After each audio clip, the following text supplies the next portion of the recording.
We are back with another news video, and we start with a. I'm not gonna break it down as much as it's broken down in this article from PW Mania, but apparently, recent news about the WWE stock price falling. It has caused which the stock price has been up the last couple of months, which I'm not gonna say is surprising, but it's surprising that it's sustained for as long as it's sustained on a high more than anything else. But the fact of the matter is, the reason why WWE's stock price was down today is because of the lack of interest from Fox on renewing SmackDown. And it's not that Fox is not interested in renewing SmackDown, is that Fox may not want to pay more for SmackDown than they paid last time when they signed the broadcasting or the media rights deals a few years ago. Is it possible then that SmackDown could move to a different network? Yes, it is possible that SmackDown could move to a different network. Is it possible? Do we know what network SmackDown can move to? At this point, no. You know, NBC Universal seems like a possibility, the most likely possibility, because Disney is still cutting costs. Warner Brothers Discovery is not going to want another wrestling show, and I don't know that they would want to move it to a streaming service because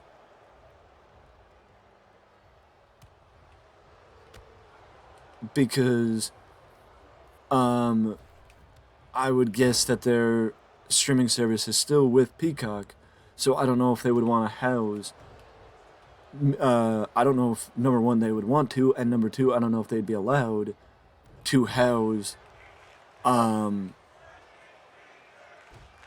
their programming on different networks, even streaming networks. But basically, it's the lack of Fox is unwilling to pay the 1.75 times renewal fee to keep SmackDown on their network, meaning basically they want Fox to, or their expectation is Fox will pay more to keep SmackDown, and Fox doesn't seem like they want to pay more to keep SmackDown. Which, I mean, with the rights, with what Fox paid last time, I don't see why Fox would want to pay more for SmackDown. Or should want to pay more for SmackDown, because honestly, I don't know that SmackDown is better. It's better now than it was when they signed the contract, but think about how much they signed the contract for back then, and is it worth paying more for it? Like the amount, or is it more worth maybe half what they want as far as a multiplicative of that from that perspective? You know what I mean? I'm not saying it's not worth more, I'm just saying it's not worth as much as they want as far as a multiplicative of the renewal fee. But, I mean, I guess that's part of the fun of negotiating the media rights deals, is you never know when you're going to get the media rights deal done, and you also don't know that it's going to be Fox that you re-sign with, or in Raw's case, NBC Universal. You just know that it is hopefully going to be somebody.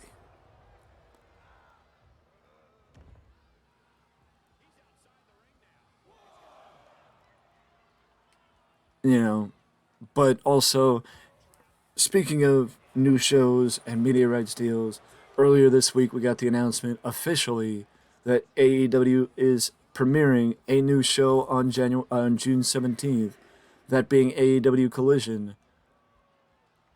On Saturday, June 17th, it is still up in the air what arena that AEW will be broadcasting from. As of right now, their plan is the United Center in Chicago, but that plan could change based on the fact if CM Punk is on the show or not on the show, because if they go to the United Center without Punk, they will likely have to deal with the show being hijacked by they will likely have to deal with the show being hijacked by the fans in attendance because Punk will not be on the show and the fans in attendance are loyal to their native Chicagoan.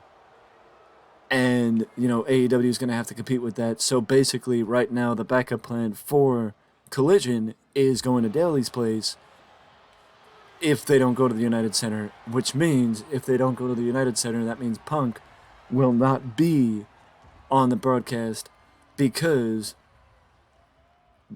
basically it's either United Center or the Daly's place, depending on if Punk is there or not. In my opinion, though, I do agree with the idea that from the start they need to set the tone. They need to get the idea out there from the start that that AEW Collision needs its own identity from the very beginning, because that is something that was contentious and has been contentious from this point forward. Rampage looks like Dynamite and Dynamite looks like Rampage. The uniformity is what prevents the other broadcasts, the other shows, from looking any different. With the fact that Rampage is broadcast the same day, taped the same day as Dynamite, if Collision is taped or aired a different day, there is no reason why they can't have a different setup. There is absolutely no reason why they can't have a different setup for Collision if it's taped on a different day. Simple as that. Simple as that. There is absolutely no reason why Collision should look the same as Dynamite and Rampage if it's taped on a different day. And, somebody could say, oh, well, but that's the setup for AEW shows. Yes, but if you want Collision to have a different feel, then you have to give it a different look. That's all it is. That's all it is. And if you're one of those people like me asking the question, is Punk worth all this trouble? Well, most of the top stars, according to Wade Keller at the Torch, most AEW top stars would be happy if AEW cut ties with Punk and let him not come back. The fact of the matter is, at this point, I agree with it, because with the fact that every day this week, since the announcement of Collision, instead of focusing on the brand split or how the shows were going to break down or who's going to be the top stars on one show as opposed to the other, yes, with the report that the initial marquee match for Punk in AEW upon his return on Collision would be revisiting his feud with Samoa Joe, and the fact that we will likely not get that because if Punk does not show up, we're not getting Punk versus Joe. I don't know if it's worth it. I don't know if it's worth it at this point, because it seems like it just seems like we're questioning every week where's Punk's loyalty lie. Does Punk want to reestablish his reputation in the wrestling business? Does he not care about his reputation? What's going on? We don't know, and apparently most top stars in AEW would not care if Punk comes back or not, and would be happier if Punk doesn't come back and AEW just cut ties and move on. And I think it's getting to that point, in my opinion, that I would agree. But either way, speaking of top stars, a segment was supposed to be filmed on this episode of Dynamite that pointed to a potential future challenger for MJF and the AEW World Championship, and that is with Britt Baker, as Britt Baker would point to the potential of MJF having a challenger having the challenge from Adam Cole for the AEW World Championship, and it seems like at least at some point over the summertime, the next challenger for MJF could be Adam Cole, baby. Which would be, honestly, just Adam Cole as a babyface against MJF would be an interesting turn of events, because I don't know that anybody would have expected Adam Cole to be a babyface challenging MJF for the world title. So, props to AEW if they go that route. Props to AEW in general for being able to bring back Adam Cole as a babyface and keep him that way. Because I know with the Elite there, especially with the Black Bullet Club Gold, there may have been a lot of interest in turning him heel, but keeping him babyface and helping that side of the roster and stabilizing that side of the roster is really good because they don't really have a lot of top babyfaces in AEW right now. Speaking of new shows, speaking of potential new shows, speaking of that aspect of things, there have been rumors, this is no way confirmed, but there have been rumors of WWE looking at the possibility of starting a new show, and the new show would have to do with Lucha Libre, or be focused on Lucha Libre. This is in no way, shape, or form something that WWE is looking at doing now, or in the potential of doing, or in the prospect of doing, whatever the case is. But the fact of the matter is, it is something that WWE is considering, and I would think maybe it would be something that will lead in the direction of local globalization, which is something that Triple H has wanted to do for years at this point, where maybe WWE would set up an NXT brand in Mexico, and if they were smart, work with CMLL or AAA or I think it's Smash down there, Lucha Libre Smash, or one of those other companies down there, have Rey Mysterio open doors, or Santos Escobar, or whatever. But I know that's going to be problematic because I believe, is it that AEW works with AAA? And I think through CMLL, I mean New Japan with CMLL, but I think they're more focused on AAA. But either way, it might be a little difficult for WWE to find the partnerships, depending on if AAA wants to work with both AEW and WWE. We'll see what happens.